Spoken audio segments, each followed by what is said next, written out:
party. New puss. Sexual As party. opposed to the old puss. Oral. A life without. Yeah. Right. Can be liberating, too, I guess. Mm-hmm. You may find your Annie. Let's hope it's a chick named Annie. All right. A lot of reaction to the return of Mr. George Takei. Oh, good, I bet. Yeah, I'm so glad that you brought George Takei back. He is the best, very funny. Here's another one. I love George Takei. Here's another one. Thanks for bringing George back. Please make every effort to make him a full-time part of the show. He's too good to pass up. Oh, I'm enjoying his music.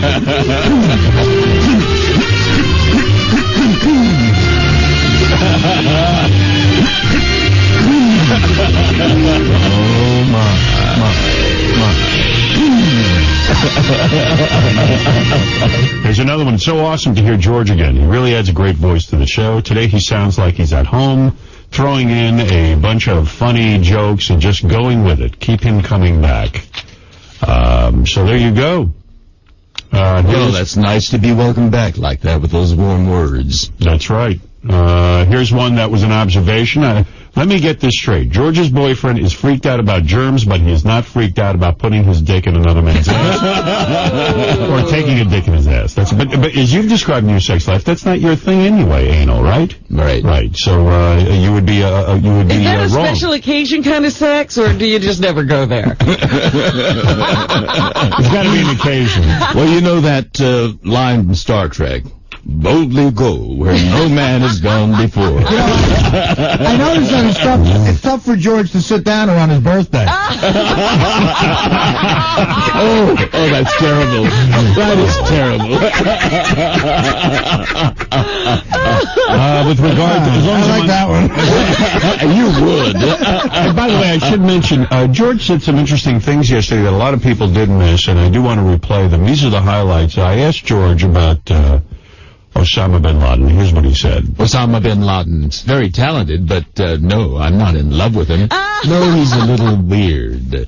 Right, and then you said this. Osama bin Laden's very sexy. Which shocked everyone, and then you said this. Osama bin Laden's a genius. Osama bin Laden's a nice guy, and we've had him over for dinner. I am shocked. Yes, I can't believe what you said. And here's a few other things I'll let you listen to that George said about Osama. I've had sex with Osama bin Laden before Brad. Before Brad, of course. Osama bin Laden is actually very shy. The American, He was such an expert. Yeah, the American authorities just called. They want to put you back in the internment camp. Osama bin Laden looks hot. I think that was when I was making reference to you. Thank you. Oh, yes, I love Osama bin Laden. I think Osama bin Laden is macho.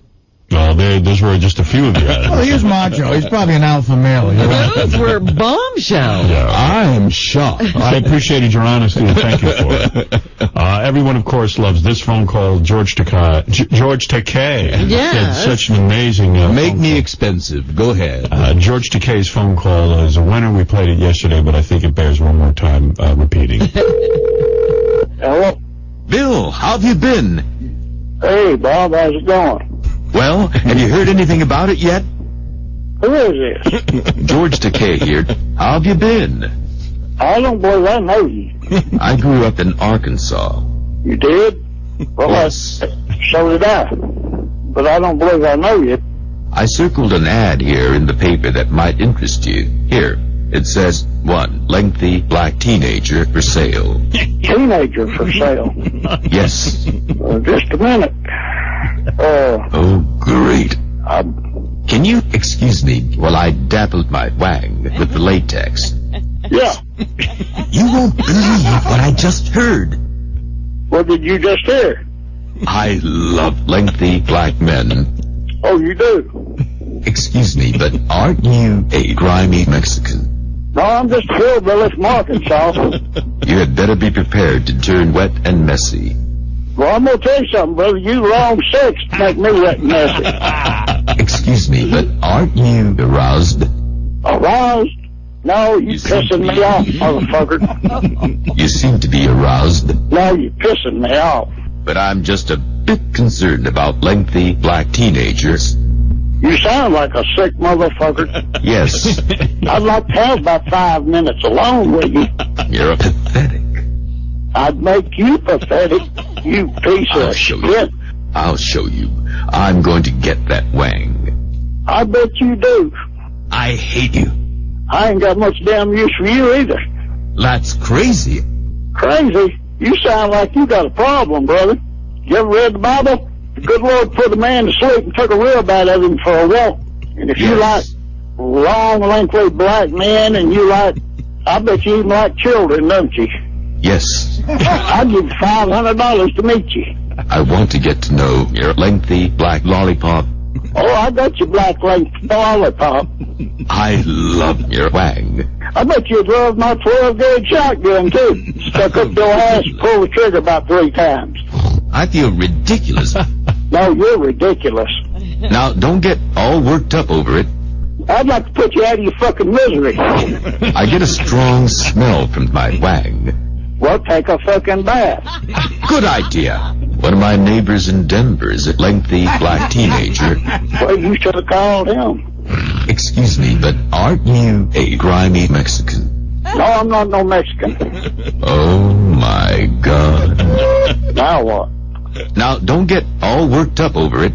About what? My wang. Your flag. Yes. The only things you mentioned in your language that you said you've called that I care anything about is the word God. Everything else has been nasty, filthy, obscene, vile, perverted. Let me think about this. I'll call you back in an hour. Oh, I tell you what, now, I don't know how you come up with my motherfucking telephone number, but you hitting the wrong bases here. George, when you make a phone call like that, do you get nervous during it, or you keep such a straight face when you do these kinds of things? You know, I'm thinking of taking back that freedom of speech award I gave you yesterday. The way you go in there and you talk to that hillbilly, I love it. I adore it. I really do. It is almost criminal what you do with an innocent person's voice. It's got to be against the law in some way. Yeah, I think it is criminal, yeah. Yes, exactly. You have ruined. You know, I'm really just nervous about going back to Arkansas. I do have friends there. No, you really should not. I should not. No. Arkansas is off limits. Isn't all of Texas off limits to me? Yeah. Yeah, I'm still. There's a warrant for my arrest. Actually. The entire state. Well, That's some a parts of big it. state. Yes. Talk about a comedy team. I'd love to see you. As long as I was quoting from the email, and George, it is great to have you here, but let me go on to some other topics. Here's someone says, Howard, you're able to play these tapes now, all 20 years of your shows. How about playing the 9/11 show only on 9/11 every year? Take the day off in memory of the victims and play the show in actual time. Not a bad idea. I mean, taking the day off. Yeah. I like that. I've been watching Howard TV, and Baba Booey's face is such a turnoff when there are hot chicks in the studio. Please, please, please make Baba Booey wear his mask again. And you're right. And, sometimes I forget. I'm so used to seeing the Baba Booey face. But really on TV, Gary should wear his burqa or his deep diving helmet, or one of these things. Or learn to work a boom mic. Something has to be done. Speaking of helmets, what do you think of this guy from Pittsburgh, the Super Bowl Ben quarterback? Roethlisberger. Yeah, I tell you, what a moron. I don't understand these guys who drive around these motorcycles with no helmet. I do not understand it. I mean, especially when you've got a career as an athlete. I believe it was Terry Bradshaw who said, "You know what, pal? Go around on your motorcycle after your career. Your career's over. You owe it to the team. You owe it to yourself. These are your earning years." It doesn't last that long. Here's a young guy, 23 years old, youngest quarterback to win a Super Bowl, and he's driving around on a motorcycle with no helmet. And the guy, who knows, right now the spin is he broke his jaw. There was some blood coming from the back of his head. He lost some teeth. He hurt his knees. But the team is confident he'll recover. They don't know. You know what? It was a really stupid accident because, he slammed into a car, flew over the handlebars and hit the windshield. Usually you hit the windshield from inside the car going out. He was outside of the car and he went in. And quite frankly, if you're going to not wear a helmet, it'd be a lot more interesting while you're playing football not to wear a helmet so you can watch your brain splatter all over the television. Why is he wearing all that padding at his job? That's right. I mean, we'd love to see his head get smashed in by a football player. I do wish him well. I hope he's okay, but I tell you, man. 7 hours of surgery. It just doesn't make any sense when you've got that kind of career and that kind of future. And what does he make a year? $14 million or something? Yeah, something like that. Or is it a $14 million contract? Yeah, it's probably he doesn't make $14 million a year. He doesn't make $14 million a year. He won a Super Bowl. No. He doesn't make that much money. It might be a $14 million contract. No way he makes that a year. For how long, though? 14 years. He probably makes... How long? It's probably a 3-year contract. Yeah. Okay, all right. Well, football players don't get paid as much as baseball players. That's why you got a good point. And a lot of the contracts are not guaranteed. Right. When you're young and you're as talented as him, you got to watch it. look at Artie, a man completely out of control, giving advice about using your head. I like it, Well, in Artie. comedy, it works the other way, to be reckless. Is this the new Artie? The Artie who wears a helmet? This is the Brambles Artie. Yes. We're looking here, it says 6 years, $48 million. Oh, $48 million. $48 million. That sounded low. Yeah, well, there was a paper today said $14 million. I just read it. So. That's the Daily News. Daily News. You're saying they have it wrong? $48 million over 6 years sounds about right. Okay. So he's making over $11 million a year. Yeah. Which is What? It'd be $66 million already. what? He's not making $11 million a year. It's $48 million over 6 years. Oh, okay. So I'm sorry. So he's making about 80 a year, right? $8 million. Yeah, because 14 million a year is a lot in football, man. And now plus throw in the fact he just got the Campbell Soup TV ad with his mother, which is huge. National spot. National spot. Mm-hmm. They plan on him, winning a couple more too. So. Not anymore. This is funny. A guy, great minds think alike. Here's from the email an idea for the show. It might be interesting to get a hold of the God Hates Fags lady that you played and let her debate George Takei on the phone. Oh, boy. And we will make that come true in about 10 minutes. I'm going to put her on the phone and let's see if there can't be a debate. And she is for real. For real. Yeah, we've had her on the show before. She's a character for sure. Lots of reaction to Artie and Dana. Artie makes the statement, I'm not going to change for anyone. Such a sad statement, because he will have to change at some point. His disease will bring him down further and further. It's already taking away his life. He's letting Dana go. His health is going. His career is next. Beer league will take its toll. Cocaine will return, and if he is lucky, death will be a better alternative to the hell on earth that only he will suffer. writing Oh, my goodness. I think this is from George. It sounds like his words. Artie will look back on this day. Ooh. That's nice. See? Say it back, Artie. Do you love George? Yeah. He will look back and say, I had it all. Wow. Well, Here's one that says, I want to make a couple of comments about Artie's breakup with Dana. I want to commend Artie, because if he were to lie to her and tell her that he went to a therapist and then move on to marry her and she had a couple of kids with him and then she found out he still was not, quote, all fixed to suit her, well, then here's how Artie's life would go. Dana finds out her husband didn't follow her commands, and then he isn't what she believes a perfect man should be, so here we go. Fights every day in front of the kids crying because daddy doesn't live with them anymore. Mom yelling and crying, and the kids blame themselves and cry too. Mom then goes from sad to mad, gets angry, gets a great lawyer to rape the shit out of Artie and take all his money and hurt him financially. Exactly. Artie's so miserable he can hardly work. The Stern staff, family, and fans hurting because he cannot perform, and maybe he might even jump off a bridge because he has so much pressure he can't cope. Well, Artie, who knows? Well, the money thing is what scared me. This was signed Every Man. Artie is such a moron. See, this is a different one. Every time someone asks him a question, he answers, yeah, no. What's your problem, Artie? Is her answer yes or no? Where did you learn to talk, you fat moron? Oh, my goodness. The audience can be rough, George. And they can. Yes.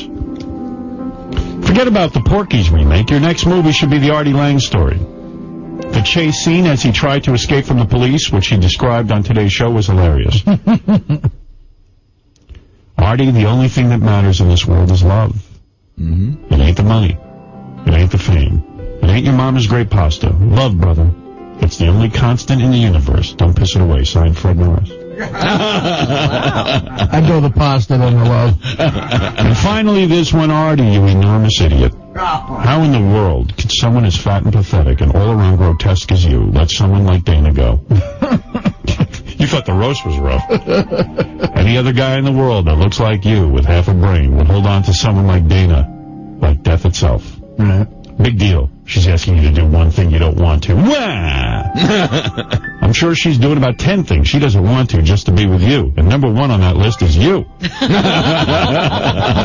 You're right when you say you'll end up a lonely old man. Aside from that, you're the greatest part of the show. Huge fan. And that's a fan.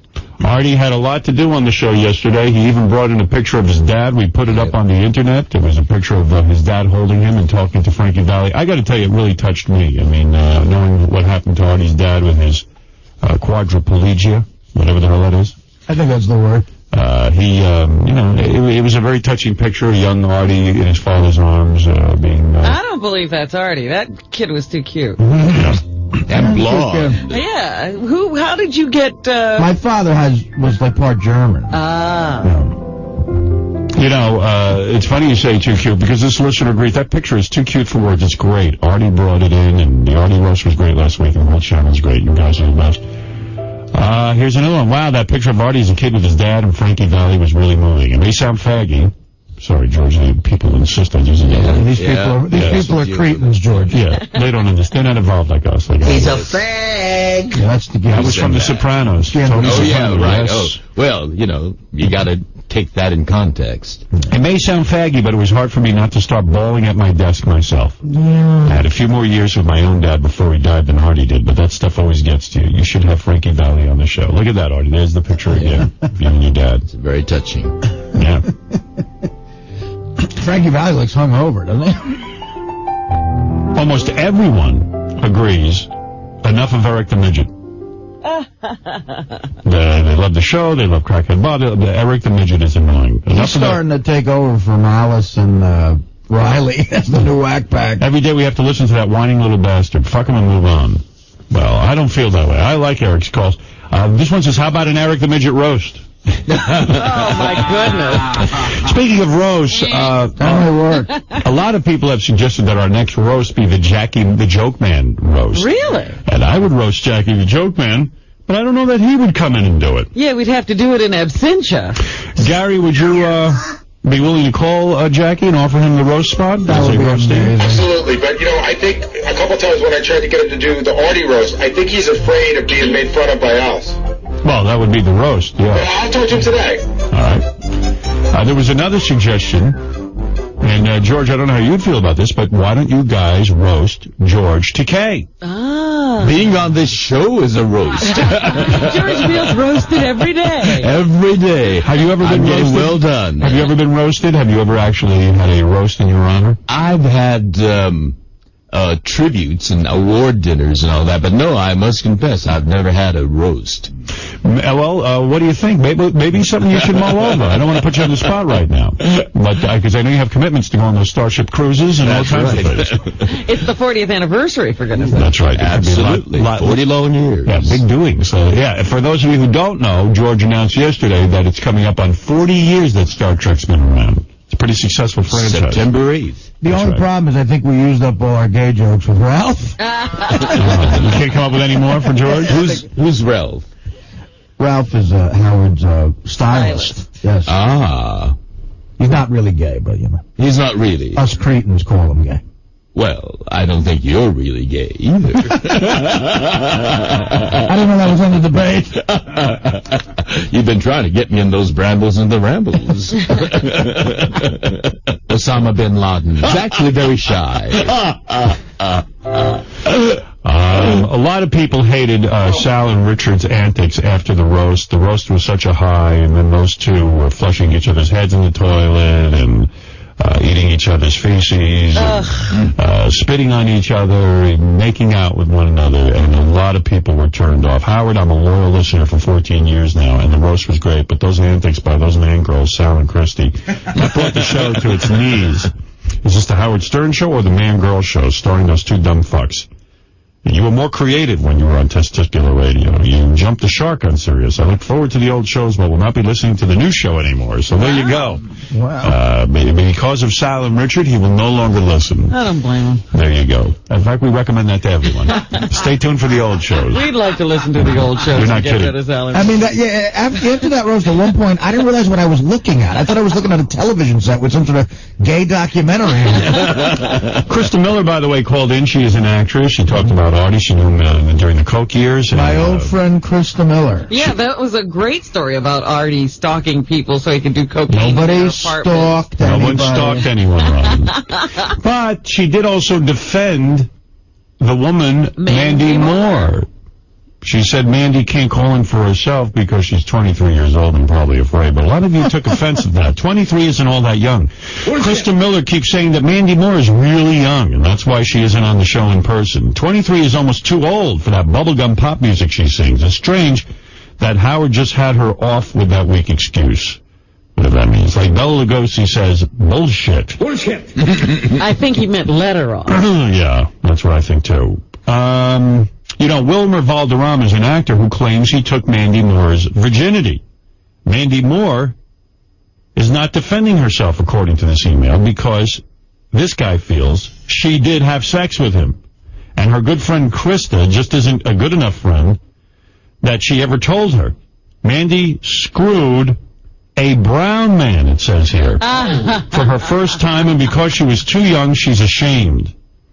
So this guy believes Wilmer Valderrama. And believes Took her virginity, Yes. and that Mandy is upset because she didn't realize she was losing it to a brown man. a brown man, as it says here. Where was Krista when Mandy was banging Wilmer? All right. Well, who knows? I really do not know the answer. I can't tell you whether Mandy Moore's virginity was taken. I have become so jaded. I don't really believe that anybody in Hollywood tells the truth about anything. A lot of people putting Robin down. I love how Robin... Surprise, surprise. I love how Robin always pretends to know everything. As usual... Pretend. As usual, Howard is correct about the Jolie Pitt kid being a United States citizen. As a practicing immigration lawyer, I can tell you that the law clearly provides that a child born outside of the United States to two U.S. citizens' parents is considered a U.S. national and citizen at birth, as long as one of the parents has a residence in the United States prior to the child's birth. Well, that's ridiculous. Since both Jolie and Pitt lived in the U.S. before the kid was born, the kid is a U.S. citizen at birth. They do not have to naturalize her. A lot of people say, so Robin, there you go. Well, that's a ridiculous law. Are you ready? I reject that law. Horrible news that kid can be president. God, We will be now. We finally had something on that kid. Hey, George Takei, I played you the woman Shirley from God Hates Fags, and you were disturbed by it, as we all were. And you said, why can't someone just have a debate with her, a reasonable debate? Not a screaming match. Right. Let's see Well, if we're we... going to give you a chance. I'm going to give you a Really? chance. Well, I will be open-minded and listen to her, and I hope she will similarly No, listen to forget me. that. Shirley, hello. Hi. Now, Shirley, you know, I watched an interview that you recently did on the WB with a reporter, or was it Fox News, Robin? I don't I think it remember. was Fox. It was Fox, right, Shirley? Yes, Fox Yeah. News. You're Yeah. talking about Saturdays? Yes, and it became a big scream fest. And I didn't think it was particularly good television because you were yelling and she was yelling. Exactly. Now, I think sometimes because Shirley likes to keep going no matter Yeah, what's she happening. filibusters. She does filibuster. So we have George Takei on this week. George, of course, I don't know if you're a Star Trek fan. Are you a Star Trek fan? I used to be. Okay, George, as you You know. no longer are. Well, I mean, who can watch TV at this hour? I have to spend all my time and energy trying to convince this nation that the destroyer of Sodom is not dead and he's on the way and he's raging mad.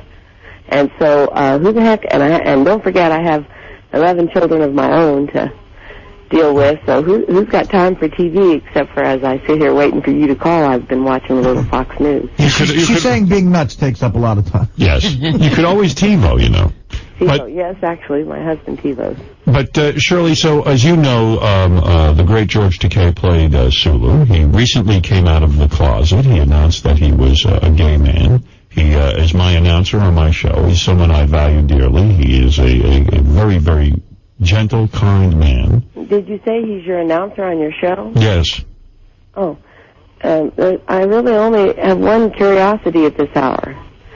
I mean, I don't mean any insult or anything by this, but aren't you getting a little elderly, George? Who, me? Yeah, are you? Well, no, I don't feel elderly at all. I think yes. How old are you? Age-wise, I'm 69. Do you consider that elderly? Did you say 69? Yes. Dr. Sulu is 69? Mr. Sulu. I'm the youngest of the Star Trek show that you claim to have enjoyed. Tell me, what was it about Star Trek that you enjoyed while you were watching Let me say this. I don't understand why, when you're 69, why did you feel compelled to lay out before this nation a filthy thing like what you do to defy your God and bring his wrath upon the head of this nation? All right, let me correct you on a few points. We did not, my partner and I did not come out last year. I spoke to the press for the first time last year, but we've been out with our families and our friends for a long, long time. All my Star Trek colleagues have been over to, well, with one exception, over to William our Shatner, home. you're referring to? William Shatner. Yes, he hasn't been to your others home. have been to my home, and we've entertained each other. We've been over to their home as a couple.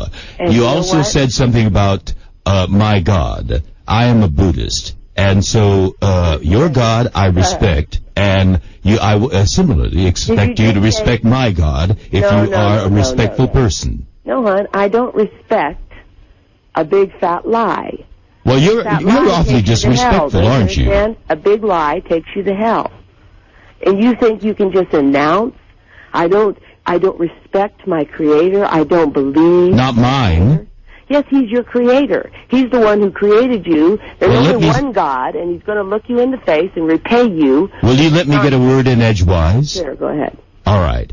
You seem to think that your God and your religion is something that you can impose on everybody. If you really understood what Star Trek was about, you might remember that phrase, infinite diversity and infinite combinations. I knew This that's country... what that was about. I knew that's what all that nonsense was. Let us... You're not going to let me finish, are you? ...to try to shove filth Are you going to let me down the finish? throats of this nation. Or is this going to be a one-way diatribe? No, I'm just going to comment as we go, if you don't mind. Well, at least allow me to finish my point. Okay, go ahead now. All right. In this country, the United States, we have many, many people. This is the most diverse country in the world. Not just ethnically, not just culturally, but religiously and also in terms of ideas. Yeah. And in a diverse country, we need to respect each other and their beliefs. Otherwise, you have absolute chaos. And you seem to think that your beliefs, your God, your religion has to be imposed on everybody. That is un-American. That's my job. I didn't tell you. What do you mean it's un-American? It is American. That's why we have a First Amendment. No, let me correct you there. Well, will you let me talk a minute? All right. I listen to you. Here's the deal. It's real simple, and it's real easy, and it's real short. Fear God. Keep His commandments, for this is the whole duty of man. I've gotten your God point. will bring every work into judgment. You weren't listening to me. All your secrets, whether they be good or whether they be evil. I don't care what you call yourself. There's one God. One God. He created you. He created the earth. He laid the foundations and spread out the heavens. And He's the God that is going to look you in the eye and drop kick your sorry backside into hell. I think you've made your point. You're diverse. We understand you now. You're repeating the same point over and over again. Well, George, you've had a debate with Shirley. I certainly have, and I know where she's coming from. Well, I could see that the two of you cannot find any common ground whatsoever, not even about Star Trek. George is scraping, and he's trying to why find does he common want ground. to turn Star Trek into a push fag show? Why does he want to do that? Why? No, that's your interpretation, isn't it? You just said. You weren't listening to me, were you? You said, see, this is the problem. The message of Star Trek. You didn't get the message. I got the message. See, George, she can push anybody's buttons. She's going to get you yelling. Somebody's going to yell. No. I don't believe in that game. I believe, and you're really not listening to me because what I've said is you have. Will you let me finish? It's nonsense. You might as well not even open your mouth and talk. That's you're true. doing is pissing off God. Why do you even bother to talk? Now, do you know that this is America?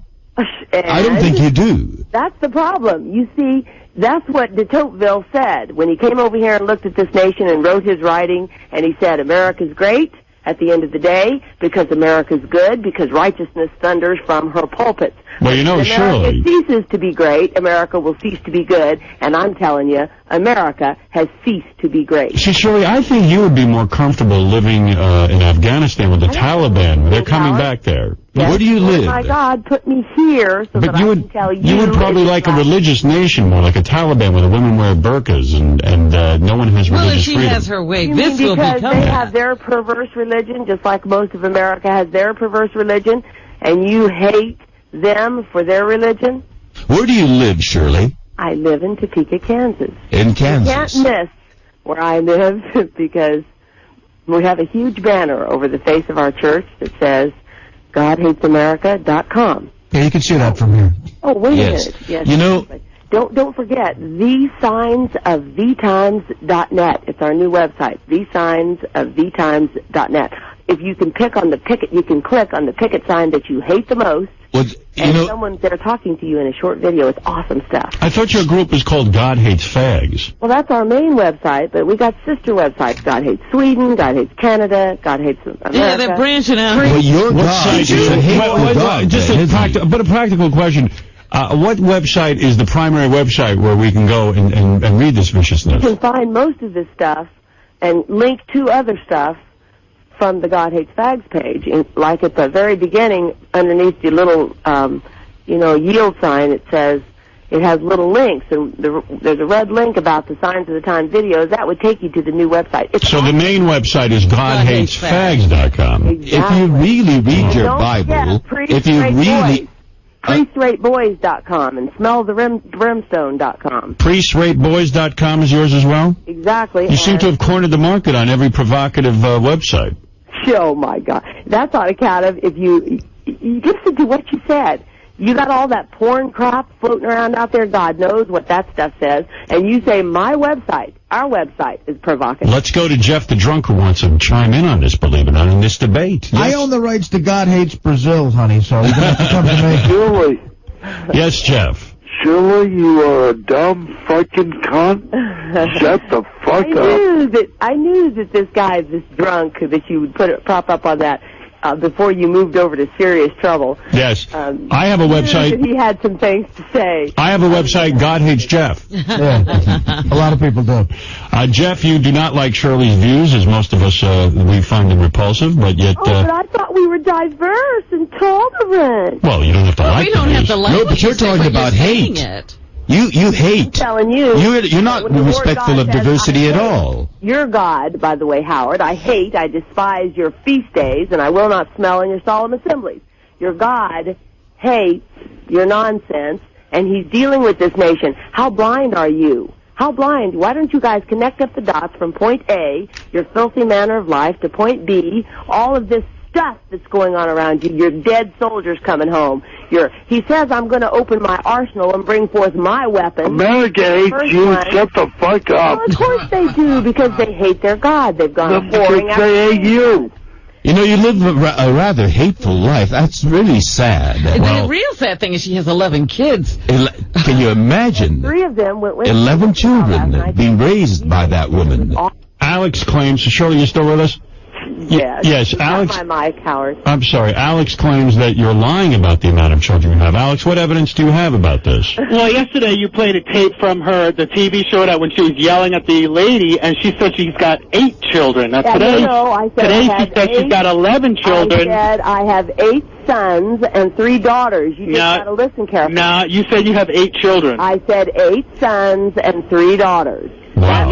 Listen well, Shirley seems to know. I think, as crazy as she may be, she seems to know how many children she has. You see my 3 daughters, you clowns. Yes. They're on your TV. Oh, well, 2 of them have anyway. Gay Ramon wants to say hello to Shirley in Topeka. Yes, Gay Ramon. Hey, how are you doing? Hey, listen, lady. How many kids you say you have? 3? 11. Boys? 11. 11? Clean out They're all your going to wax, be dude. fucking gay. They're all going to be little fucking cocksuckers. Keep preaching your fucking shit. Well, that's a good point, Shirley. If one of your kids, what are you going to do? Exciting. What? Shirley, what are you going to do if one of your kids are gay? You know that doesn't just happen. You don't just look up one day and you've got a fag sitting over there. You had to work hard at it. Go after it with both hands. See, that Turn just them shows over. how little you understand. No, I understand perfectly. No, you because don't. That's when you very knew God, arrogant. You glorified him not as God, and neither were thankful, but became vain in your imagination, and your foolish heart, think Star Trek, was darkened, and professing yourselves to be wise, you became fools, and you changed the glory. You know, of that Howard, this is the incorruptible kind God of thing in we the have to image put made up by corruptible man. with the freedom of speech. We do have to tolerate this kind of you guys have given away diatribe. that First Amendment. What? You got your legislators all around this nation now who raised their right hand to God and swore to uphold and defend the Constitution, giving away that First Amendment, dismantling it. And where is your voice, Howard, in that discussion? Well, What are you talking about? I'm talking about these legislative Talibans have started passing laws in all these states because of this little church. You know, there are 70 souls that pertain to Westboro Baptist Church, 70. And amazingly, we've got laws in almost 30 states, and bimbo, bombastic, blowhard, bastard Bush just signed a federal law that really none of it changes anything. Says we can't go to those funerals closer than 150 feet from the national cemeteries. We don't stand that close anyway. Let's go to Buddy Lee, who wants to say hello to Shirley from God Hates Fags. Yes, Buddy. Hey, what is wrong with this lady? I mean, she's crazy. Hasn't she ever heard of Love Thy Neighbor? What about that Love Thy Neighbor stuff, Shirley? That is I'm so glad you asked. In fact, we were discussing that with that loudmouth woman from Fox. She went to the... How could you be so militant about it? Listen, love thy neighbor has a meaning, a definition, and the Lord your God gave it to you at Leviticus 19, verses 17 and 18. It says, do not suffer their sin upon them, but in any wise rebuke them. Warn your neighbor that his sin has taken him to hell. Love thy neighbor equals rebuke. You warn them so that they might not go to hell. And if you don't do that, it says, you hate your neighbor in your heart. Now, as between all us chickens here, who's doing that job? Well, there you have it, George. You've had a debate with Shirley from her organization, God Hates Fags. I think you tried your best to have a civil discussion. Well, you know, this is the thing. Matter. You know, with the freedom of speech, we have to tolerate this kind of nonsense, this kind of foolishness. Stupid people have their rights as well. What about you, Gary Dell'Abate? You know, it's creepy. If you go to their website, they have not only pictures of her protesting funerals of soldiers, but they have like upcoming funerals to go to. Oh, they can post funerals you could attend. Like, Shirley, how do you decide whose funeral you're going to protest? Well, it's upon our agenda to try to protest all of them, but you know, God is killing so many of them that there's not any possible way flesh and blood can do all those pickets. And there's only 70 of you. That's right. So we have to pick and choose, and we just wait for the details and logistics to fall out just right, and then we get there. Well, gee, what a lucky family. Their son comes home dead from Iraq, and there's Shirley at the funeral making a mockery of their service. Making And a she's mockery. upset How about that they're this? saying You made a mockery of God and His Word, and He's made a mockery of you. He's the one who killed the child. And Luke 16:18 says that the child wants us there, and He wants you to listen to us. Well, Shirley, here is Patrick, who fought in Iraq. And Patrick, what do you want to say? I'll give you the last word. Hey, let me tell you, Shirley, I had the honor of escorting the first Marine that was killed in this freaking war. Tell me, you show up at any of my friends' funeral, there ain't no difference about problem. You got no idea about what this fucking country is about. You're off your rocker, and, man, Howard, please, for the love of God, do not give this crazy fucking cunt any more goddamn airtime. All right, Patrick. Here. Well, George agrees Came with off you. that plane. Me and my department were fucking crying as we escorted him to the county line for the next sheriff to take over. If she was there, trust me, every cop in North Carolina would be kicking her ass back to wherever the hell she came from, Topeka, Kansas. Well, Patrick. That's what this bitch deserves. Patrick, you've said it all. You've said it all. Hey, Howard. Yeah. Just because I want George to get the full effect here. Hey, Shirley, you don't have one of your kids around that could talk for a second, do you? Oh, come on. Let's knock it off already. I can't take much more. What is that, Shirley? I said, yes, I have one of my daughters that just came in. Yes. Well, she's pretty much got the same views. Yeah, Yes, just and not hear the only same that, thing. but Shirley, remember stop being something. filthy mouth. I'm sorry, what? Tell that guy to stop being such a filthy mouth. Oh, I He see. was a caller. No, your mouth is He clean. doesn't need to be a filthy mouth. All he does is that's my point. I rest my case. You filthy mouths think if you cuss and say filthy things that's going to change God and that's going to what? Endear you to Him? Hey, Shirley, just remember this, and I'm going to leave you with a thought for the day, and I'll ask you to think about it. All right. If there were no gay people, we wouldn't have the Tony Awards. Think about it. All right, Shirley, good luck. About gay people, Howard. Shirley, all their enablers. good luck with your God, and have a party with him today. I'm sure he's there What's for on you. the agenda today, as a matter of fact? Actually, I'm going to be heading out the door in a couple of minutes because we got to get to South Carolina where they're setting up an idol to Billy Graham. I'm sorry, North Carolina, Greensboro, where they're setting up an idol to Billy Graham. You know, kind of like Nebuchadnezzar on the plains of Dura. Well, this is on the plains. You don't like Billy Graham either. He's a lying false prophet. It's his fault that this nation is his and all the rest of the lying false prophets that litter the landscape, that this nation's in such a mess. Sounds like a busy day. Yes. What public figure, celebrity do you like, Shirley? I don't. Well, every time I find a program, you know, like, for instance, Law and Order, if I can occasionally see some of that. But you don't want to look too close at any of them because they've all flipped off their God and they're headed to hell. I'm not even saying entertainment, just like celebrity. Yeah, like what about Donny Osmond? Donny Osmond, please. No good? She doesn't like. I'm trying to figure out who she likes. Mel Gibson, do you like? And I like to watch their entertainment. What about Dancing with the Stars? False religion. What about Dancing with the Stars? What about Dancing? I think Mel Gibson did a pretty doggone good job showing the vicious nature of those Roman soldiers and the vicious, filthy, dark hearts of those evil bastard Jews that killed Christ.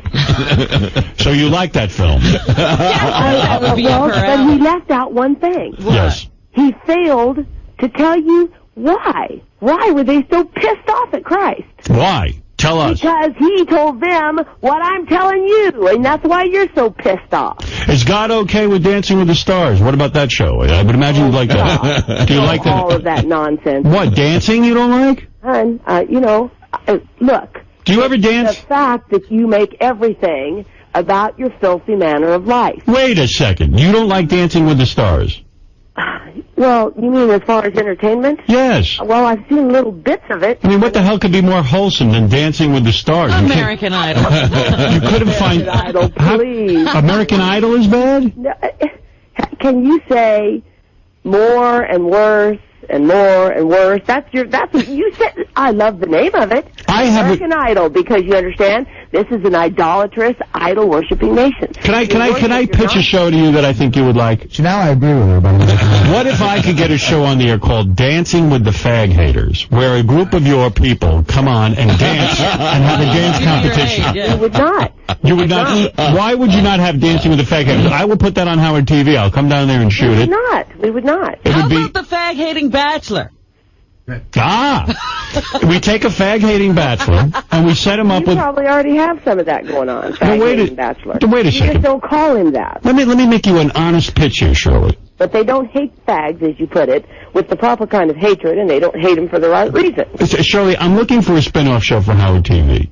And what I'm suggesting to you is two different shows. Uh-huh. All right. Since your group is God Hates Fags. Uh-huh. All right.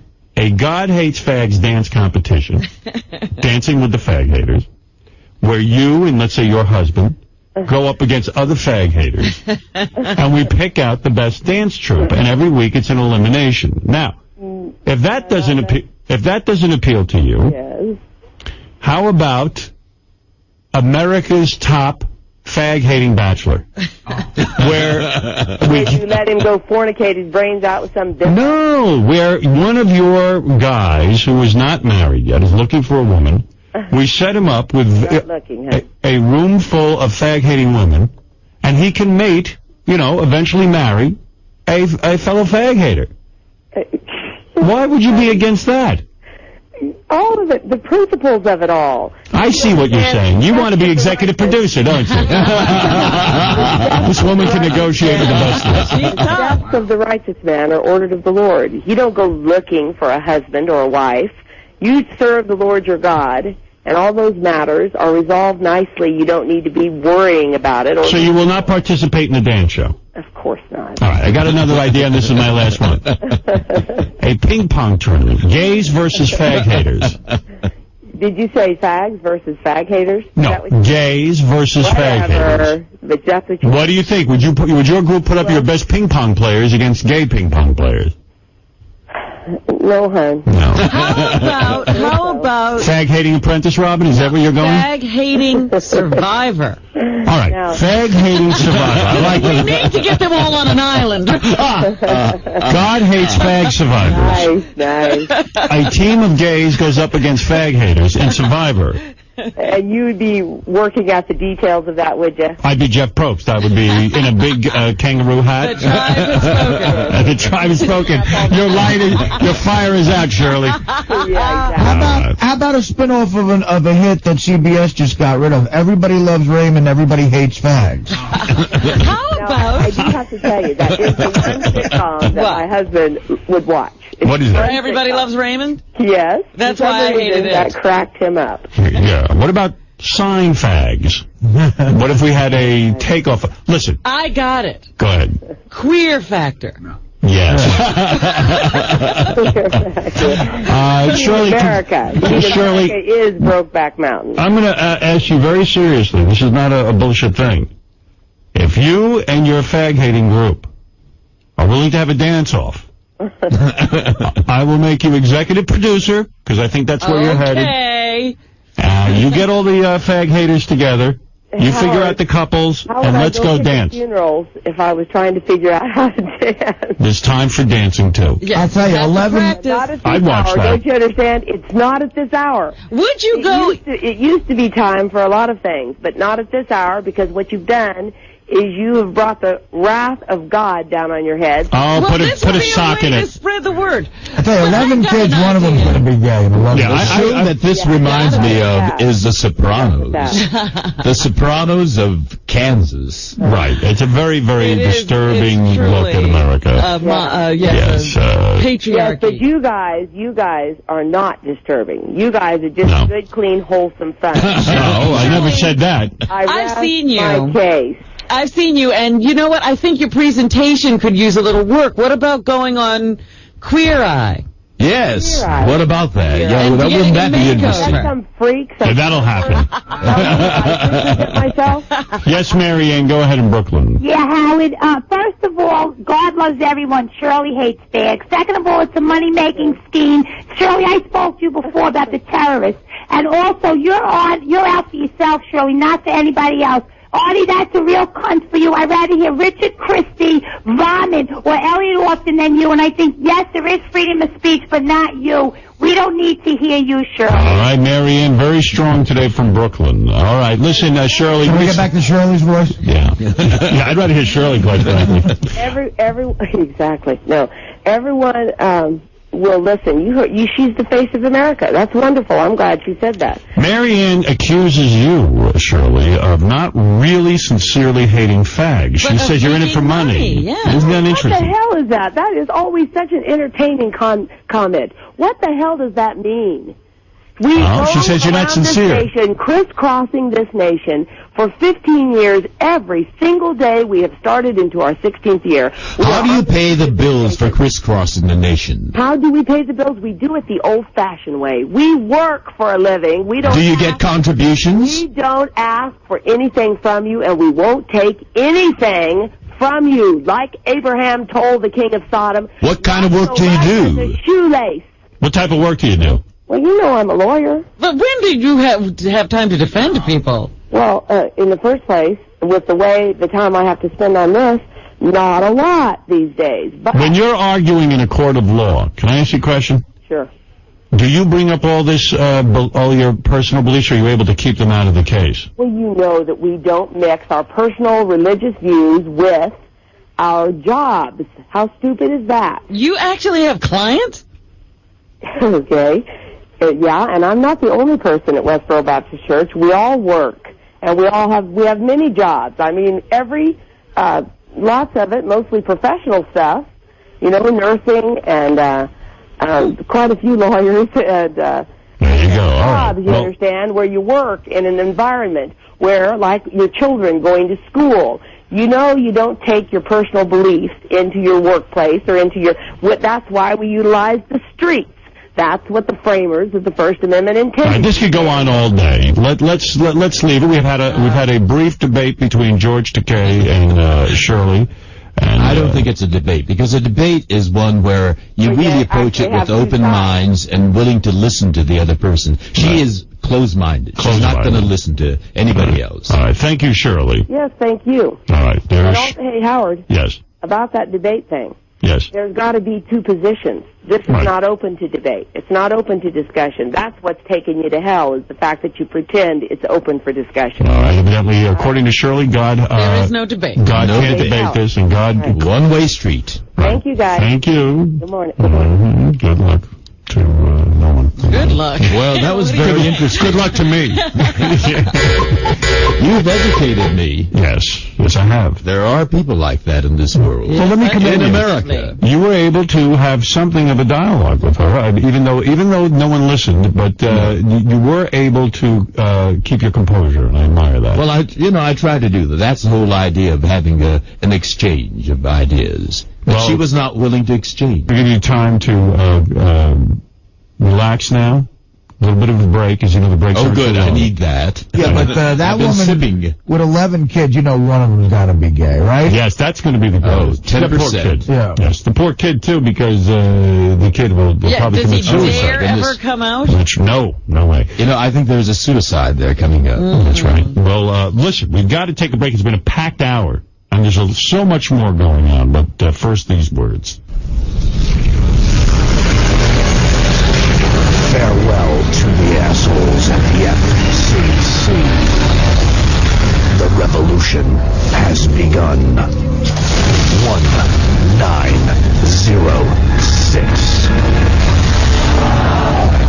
Are we ever going to bow to the government? Are we going to bow to the FCC? Are we going to bow to the religious right? Are we bow to public pressure? Not us, because we're the last of the dying breed. Howard Stern. No more bullshit. Howard 101.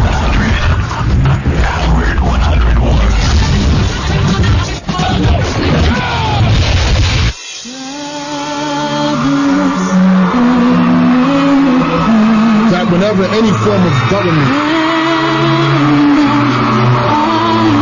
becomes destructive of these ends, it is the right of the people to alter or to abolish it, as to them shall seem most likely to affect their safety and happiness. Celebrating our newfound freedoms on Howard 100 and Howard 101. Howard Stern, the fight for freedom. September 30th, 1985, the day free speech in America, never to be taken for granted, takes a real beating when WNBC fires the only man on radio who's pioneering a true spirit of independence. I was nervous. I remember thinking that this could be the end of my career. In the fall of 1985, it certainly seems like the weight of the First Amendment rests on the shoulders of a young man who wonders, not for the last time, if freedom of expression isn't just a lot of talk. I mean, I just thought my career was over. I didn't think anyone would hire me. But it's at moments like this that rare visionaries step up and summon the wisdom and courage to champion the cause of liberty. My agent came in with a big bottle of champagne and said, "This is the luckiest day of your life." Not just his, but everyone's. For Howard 100 News, this is Steve Langford celebrating our newfound freedom here on Howard 100 and Howard 101.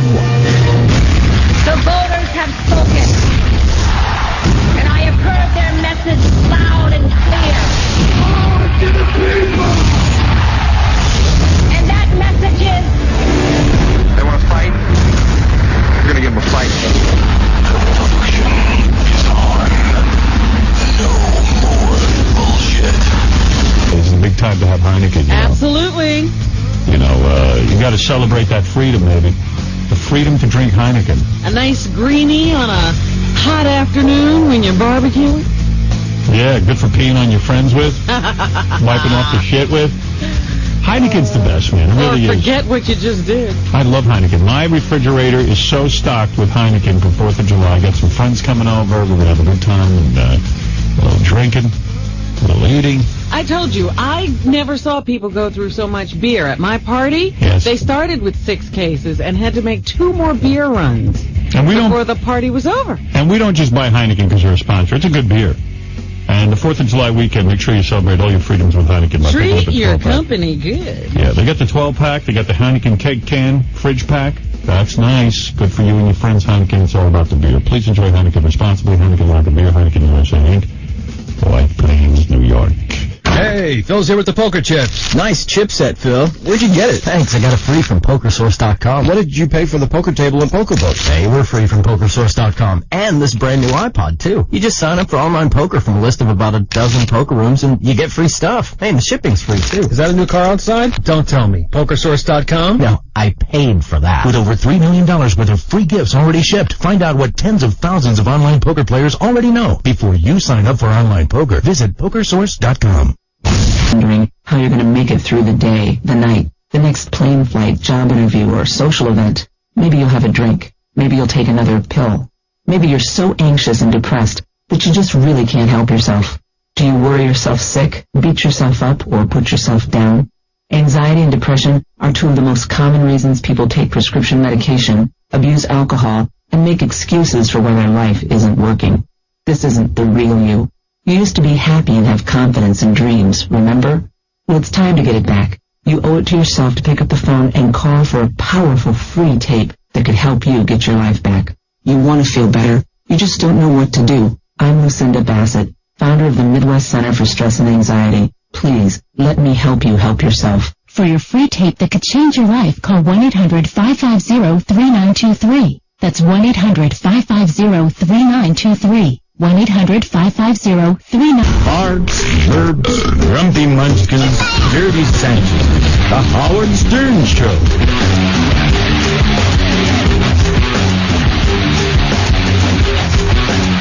I don't know if you can see this, Robin, but George Takei is in the tickle chair right now. I have him completely restrained and strapped in, and I'm going to tickle him right now. And we'll see how this works out. He's agreed to do it. George, just hold still, if you will. There you go. Come on.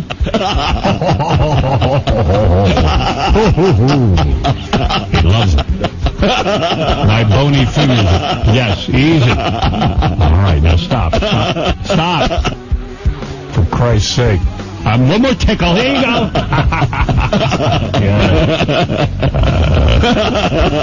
Is someone getting aroused? Wow. Yeah. Yes, I believe he's aroused. He really squirms around in that chair. Yes, he does. You know, you're afraid to breathe on this show because everything's being recorded and being played back at you. I'm going to tickle you now. Now, are you just using your fingers? Yeah. Wow. Now your feet. Are you ticklish behind your knees? Let me see if you're... what? Erogenous zone. Is it behind your knees? No. Where?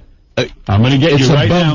Above the navel. Let me try that. Above the navel. Look at this. Oh, there we go. Okay. Now, what about your thighs, George? I'm not going there. He loves it. He loves this. Look at him. He's going wild. He's going wild. He's going wild. Good for you, George. All right. Anyway, now I'm spanking George. Wow. You two are getting a little too close. Oh, that's so good. Now Artie is going to tickle you with his penis. Are you ready? All of a sudden, the whole show's gone gay. Artie, that's terrific. Daddy, daddy, daddy. Artie, tickle one more time. Tickle George with your penis one more time.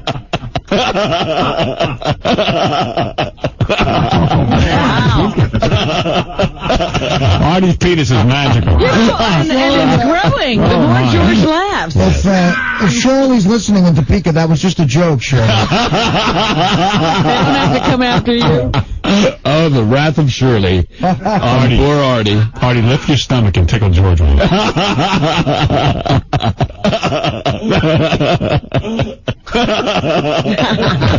right, Artie, enough.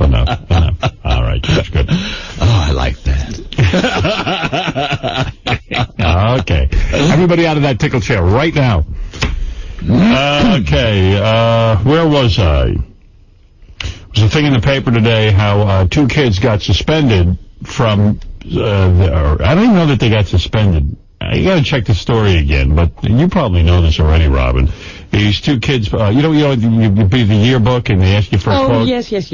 So these 2 kids put quotes from Hitler in the yearbook. Right. What I heard was that they have to recall all the yearbooks. Yeah. Because they got to get that out of there. I also heard the principal's considering not letting them graduate. Oh. But why? I mean, if you ask someone for a quote and they quote Hitler, and what were the quotes? You have them, Gary? Yeah, I gave it to you on that article. It should be in front of you. I thought the quotes were going to be like, let's kill all the Jews, but they were just sort of stupid. Hitler was never that obvious. You know, Hitler's become popular. Remember I was telling you the story about Marie Osmond's kids, and one of them said their favorite person was Hitler. Yeah, there's a lot of people whose favorite person is Hitler. Yeah, but he never... This new generation. He never said, let's kill all the Jews. Right. I share a birthday with Hitler. Do you? Yes. My birthday is on his birthday. Wow. And on the same day that Columbine happened. You know why they did that? Yeah. Then. Because it's your birthday. It was Sulu's birthday. I had a friend who used to call me and wish me Happy Adolf Day until Columbine happened, and then she stopped. They were like, wow, it's Mr. Sulu's birthday. Let's go kill some people. Isn't that terrible? Yeah. Gary, I don't have any article. Yeah, I just gave it to you this morning, I swear. Highlighted it. All right, here it is. Let's see the quote. Yeah, what was Hitler saying that was so pertinent to their graduation? Strength lies not in defense, but attack. Get it. Well, anybody could have said that. George Bush. The great masses of people who more easily fall victim to a big lie than to a small one. Wow. I don't know. You ask a kid for a quote, that's what he gives you, then, shame on you. What do you get suspended him for? I would sort of question their morals. I would give any kid the ability to put anything in the yearbook. Yeah, I mean, that's a legitimate quote, and if it says Adolf Hitler, we know who's saying it, and I think, we learn from that. They shouldn't censor that. I'd like to know who those kids are and where they go at every moment. Exactly. Oh, yes, absolutely. All right, look, let me get to some things here, some tape that I have, and see if we can't move on. Get past all the Shirleys and Hitlers of the world. If we can't find something new to do. That's right. Here's a couple of phone calls first, and then we'll get to it. Let's go to Brian. Brian in Boston, you're on the air. Hello, Howard. How you doing? Hey, now. What's going on? I was just a couple things real quick. I was just going through the website the other day, and I looked at it, and you guys got all bios there, and the only one that's missing is yours. It says coming soon. It's said that for about 2 months. What website is this? This is your website, howardstern.com. You don't have a bio? Oh, no, I know. Doug Hurwitz decided that each person should have a bio, and he showed me one that he wrote for me, and I hated it. Oh, really? It was the worst thing possible. It was basically all my FCC fines and like what the newspaper would do. I said, what kind of bio? I said, this is a terrible bio. On your own website. Yeah, I said, don't put any bio. First of all, how gay? I don't want any bio of me. They do that at all those websites. Well, I don't want a bio. If you don't know my bio, you're not allowed to listen to this. That's a good point. All right. And I just want to say, I love you. What's going on with your poor Yankees? I know, they had a shitty few days, man. They looked good against... Lost the series against the who? Well, they got swept by the A's, but you sound like you're from Boston, right, dude? Yeah. Yeah, well, they played good against the Red Sox, get swept by the A's. The most frustrating fucking thing ever. And Howard, one more thing. About 2 months ago, you said that you had got head from A to B-list celebrity that was always on your show, right? Yes. Do you remember saying that? I did. I have to say, I believe it's Carmen Electra. Well, I'm glad you believe that, but it's No, not. are you really? Yeah, I'm Is sure. she B-list? How dare you call her B-list? It was actually George Takei. All right, thank you. All right, Chad, you're on the air. Chad in Phoenix. Hey now. Hey now. Brother, I've been trying to get a hold of you forever. And, you know, I was calling in about Beth, but I want to say one major thing is Artie has made me cry twice in the last week. Wow. What the fuck is that? What do you mean? Well, first of all, the shit last week with his dad. Yep. And number two is the shit with Dana. I can't even believe what's going on with this guy. He is my twin. Really? What's going on with you? No, you don't even fucking want to know, man. You got no life too? No, absolutely not, my friend. But listen, hey. Yes. G4, the filter shit with Beth, she is so fucking totally hot. But, yes, Beth, I'll give her show a plug as long as you bring it up. Filter. no, I just don't like the show. She is awesome to look at. Well, then that's good. Just look at her. You ignore the Turn show. down the sound and look. No, absolutely, dude. I have it on TiVo. I sit and I stare, and I'm like, oh my god, this guy is fucking incredible. Well, she's a girl. Huh? All right. Hey, listen, I got to go, Chad. I'm not sure what we're talking about. No, already more or less. It's just... all right. Thank you, Chad. I mean, this guy's making me mental. I'm not sure where he's going. Artie's his twin, and he's... We've already got an Artie. We don't need his twin. Yeah. Wonder what Artie's twin does for a living. I'm Artie's twin. What the hell does that mean? I mean, the guy just hangs it out there and then doesn't follow up. You know what I'm saying?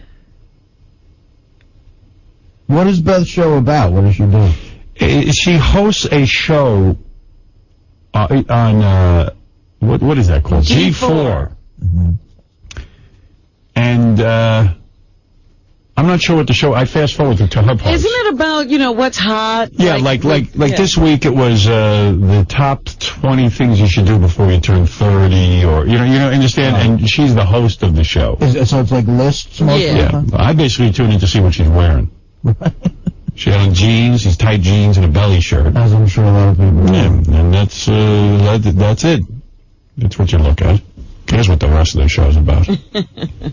Cares what any show's about. It's about what a chick is wearing. There's very few shows I can concentrate on. What did I watch last night? Someone gave me a tape of the MTV Awards.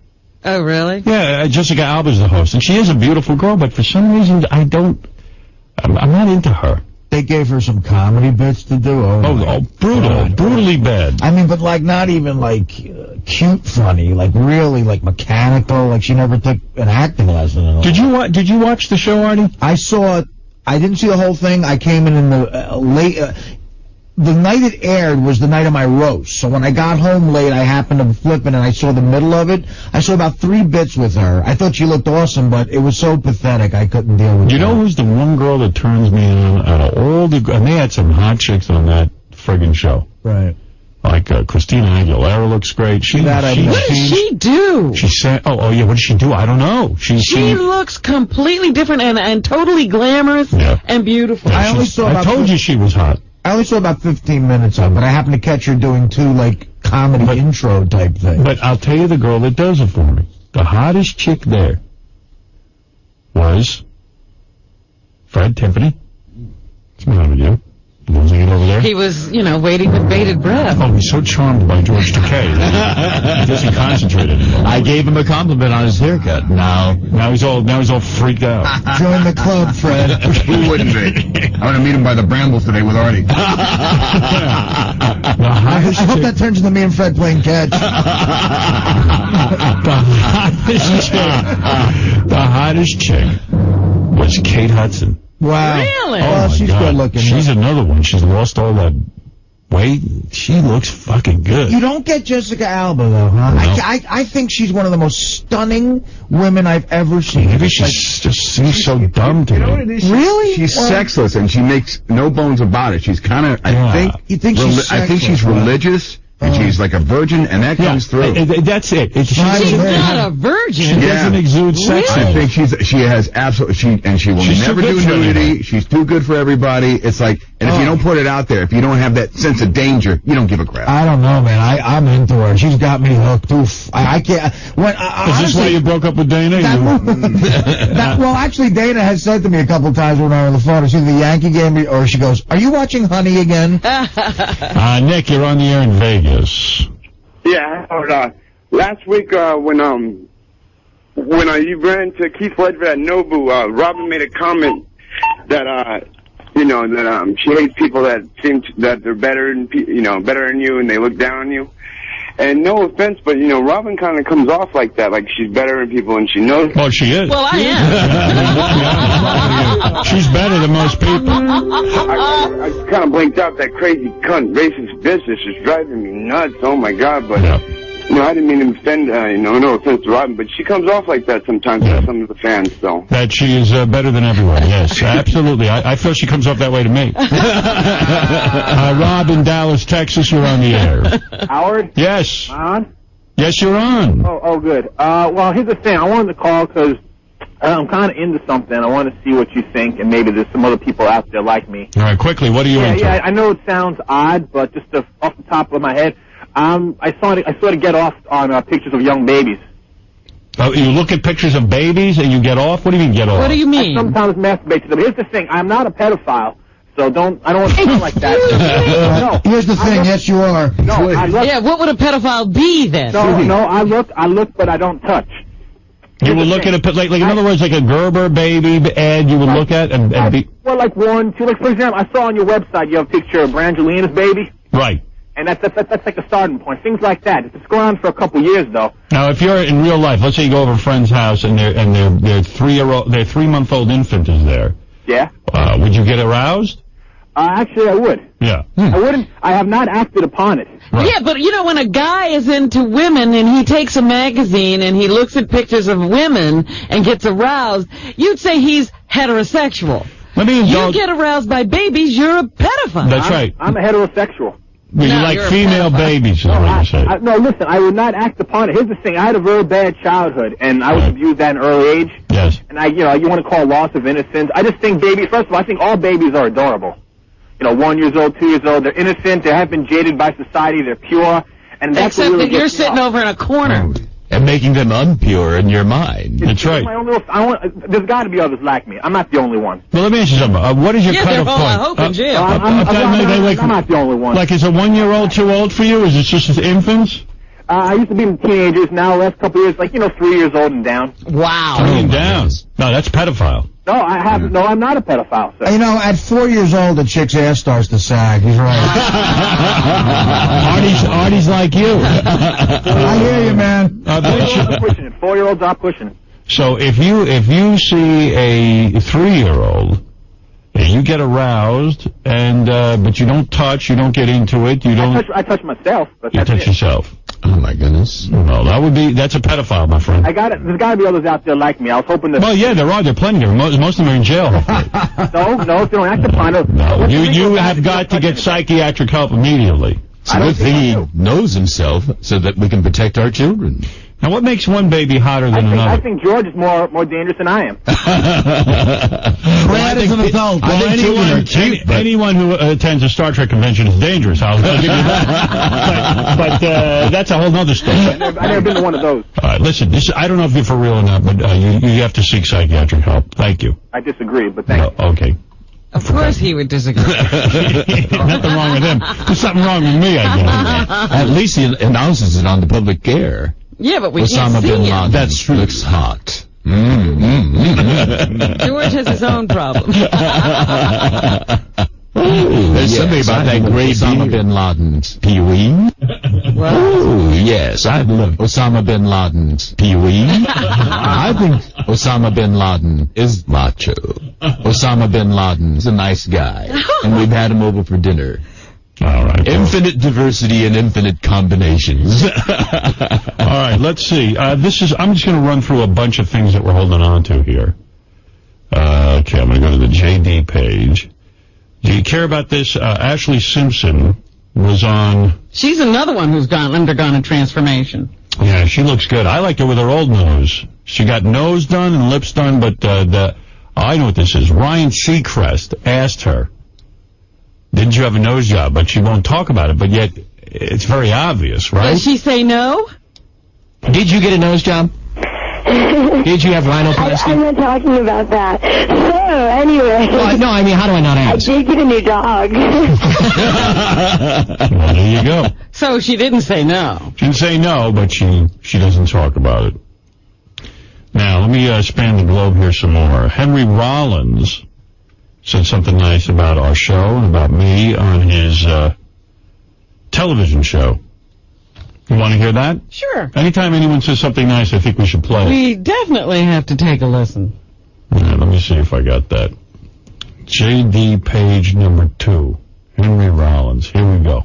Dear Federal Communications Commission, your actions of late are a bit confusing to me, so I'm writing to you to hopefully get a reply to clear up some questions I have.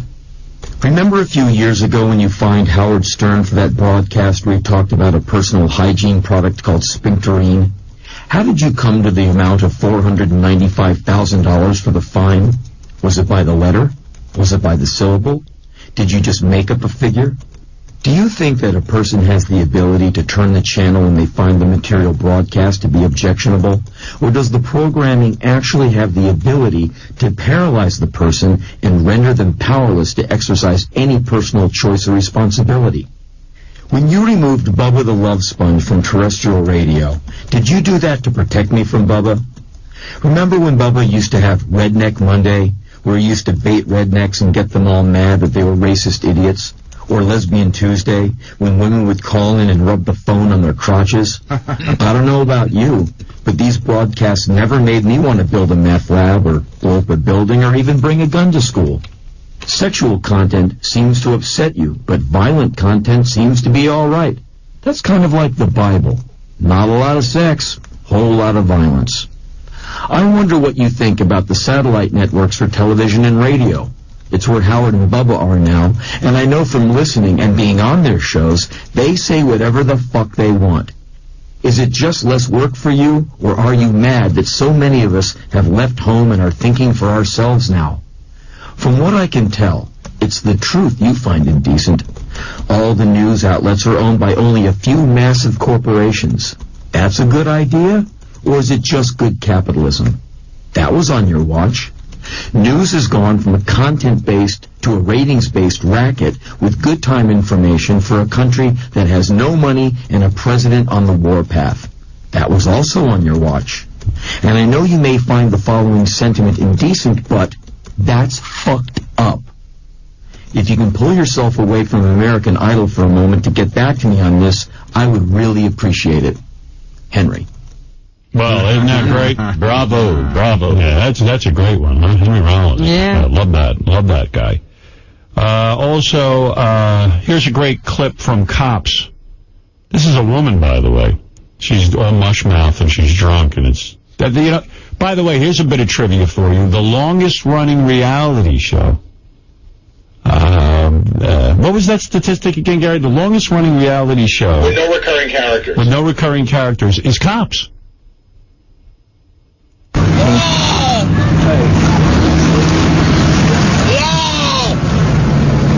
Sure. Yay! You tried to phone him? Sit down. Hey, you tried to phone him? Sit down. That's his house. He lives in my house. Listen to me. You need to sit down. You need to sit down and chill out. Why are you sitting there and giving my arm away? Yeah, he's laughing. What'd I tell you? Okay. Hey, you tried to phone him? He got to come out there. Look what he's doing. Stand up. He's got my boxes, man. He's in my box. He's in my box. Come on. He takes my Okay, well, you won't sit down and you won't listen, so now you're going to be put in cuffs, okay? Now he's in cuffs. You know what? You'll die, you slut. I'm gonna kill you. No way. You can't help me. You can't kill me. No. Their hands are small. You better, Don't try to kick back on me. Just relax. No wonder it's the longest running show. Where else do you get people like that? Isn't that the greatest thing in the world? What is it? The TV clip cop screaming woman. Which one is this? Ma'am, stay seated. And they both got out the car. We love this one. You know which one this is. This is the one where they zap her? They actually don't zap her. They just put her in handcuffs and she starts freaking out and screaming. She screams like she's... Ma'am, stay seated. And they both got out the car. He got out and just walked. Excuse me, excuse me, but you do not own me. Stay seated. Let me go. Come here and stay seated. Let me go. Let me tell you something. You are not going to do that. Get over on your back. Over on your back. Let me see your other hand. Let me see your other hand. Let me see your other hand, man. They're barely touching her.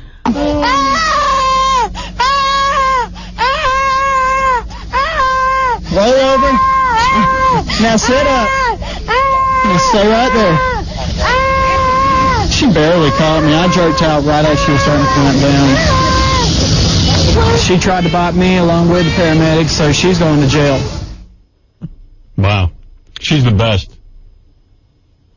I got a million clips like that. I don't know. It's just great stuff. Paris Hilton was on Letterman. She continues to aggravate me. She's one of those people that really just friggin' pisses me off that she has any kind of success.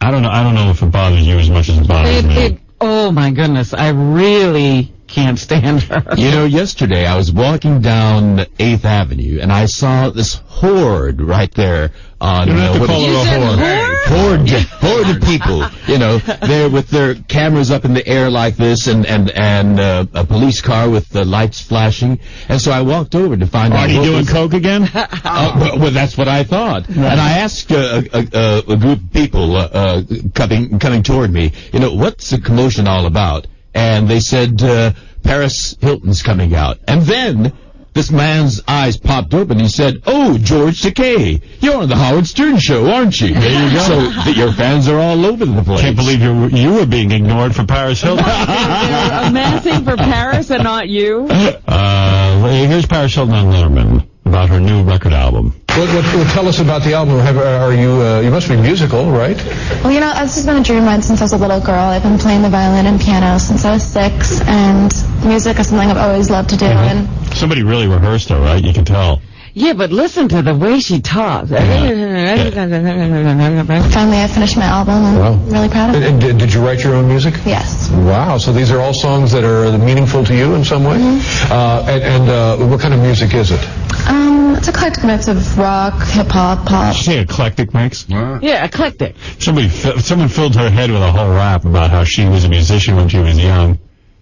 Why isn't she singing if she's so musical on the Letterman show? Why is she sitting there talking? I like all different kinds of music, so I wanted the album to just have every type. And was this difficult? Did you find it sounds like a lot of work to me? It is a lot of work, but I love music. I love to entertain, and this is just something that I'm really looking forward to everyone hearing. Would you like to sing a little something now? No, I'll come sing on the show this summer. Not now.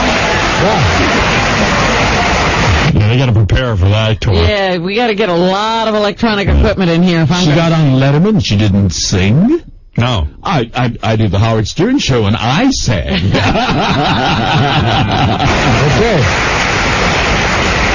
Great. But not tonight because you're not prepared to do something. No, I want to do like a really hot performance. Yeah, well, I'm sure you will. Not in this outfit.